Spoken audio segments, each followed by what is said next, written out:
Tiba-tiba lagi pengen cerita horor yang pernah aku di-skip aja. Kali ini aku mau bawain kisah horor yang dialamin sama wawa aku namanya Karin dari Bogor. Halo Karin. Jadi Karin ini ingin menceritakan pengalaman horor yang dia alami sewaktu dia masih SMA bersama dua orang temannya, yaitu Arin sama Silia. Nah waktu itu Karin ini udah duduk di kelas 3 SMA dan pada saat itu memang lagi sibuk-sibuknya menyiapkan ulangan tengah semester. Sehingga Karin sama si dua kawannya tadi, Arin sama Silia berencana untuk belajar bersama di apartemennya Arin. Dan kebetulan Arin ini hanya tinggal berdua sama kakaknya yang waktu itu lagi perjalanan dinas ke luar negeri, sehingga seringkali Arin ini ditinggal sendirian di apartemen. Dan terbalik ya, Karin si pemilik cerita, Arin yang punya apartemen. Nah singkat cerita, sore hari Karin pun diantarlah sama bapaknya ke apartemennya si Arin. Dan sesampainya di sana, Karin ini memutuskan untuk udahlah aku naik tangga aja, nggak usah naik lift. Kenapa? Karena unit apartemennya si Arin ini hanya satu lantai di atas lobi dan pintu masuk. Dah pada saat si Karin lagi naik tangga, Karin melihat ada seorang perempuan masuk ke dalam lift. Karin tetap tuh naik tangga kan. Nah pada saat Karin nyampe di lantai atas, pas pula lift itu juga terbuka, Wak. Oh berarti si kakak tadi memang ke lantai yang sama nih, pikirnya si Karin kan. Tapi betapa terkejutnya Karin karena ketika dia melihat pintu lift itu terbuka, nggak ada seorang pun di dalam lift itu, Wak. Perasaan tadi ada cewek lah masuk dalam lift nih.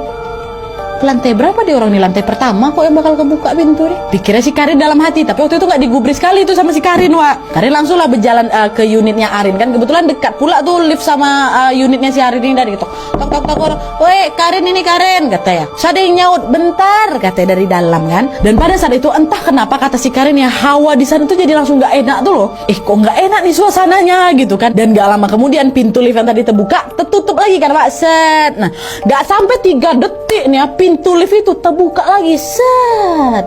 Nah karena posisi Karin sama lift itu nggak begitu jauh ya, Karin bisa lihat lah dengan jelas keadaan lift itu kan, Wak. Dan kalian tahu Karin lihat apa? Di sana si Karin ini melihat ada cewek yang tadi naik dari lantai bawah tuh berjalan keluar dari lift. Dan saking kagetnya, Wak, Karin ini sampai jadi nge-freeze. Perasaan tadi baru tertutup kok tiba-tiba terbuka lagi, keluar cewek ini gitu kan. Dan pada saat itu Karin melihat dengan jelas cewek itu kelihatannya lesu, sulung lagi, nggak ada semangatnya.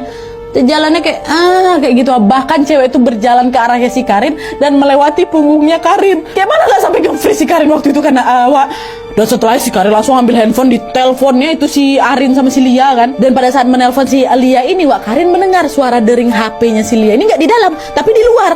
Tepatnya di arah tangga. Dan waktu dia tengok, ternyata Lia sama Arin muncul dari arah tangga sambil bawa kresekan berisi makanan. Waktu itu Karin lega lah kan kawan-kawannya ada di situ kan. Tapi di titik ini juga dia heran, kalau kalian berdua ada di luar, berarti tadi yang menjawab bentar di dalam tuh siapa? Dalam unit kok nggak ada orang, kakak aku pergi ke luar negeri kan? Suara siapa tuh dalam hatinya, Wak? Nah waktu itu si Karin belum ngomong apa-apa nih ke Lia sama Arin. Singkat cerita mereka pun masuklah ke dalam unit kan, Wak. Nah mungkin di titik ini si Lia sama Arin udah ngerasa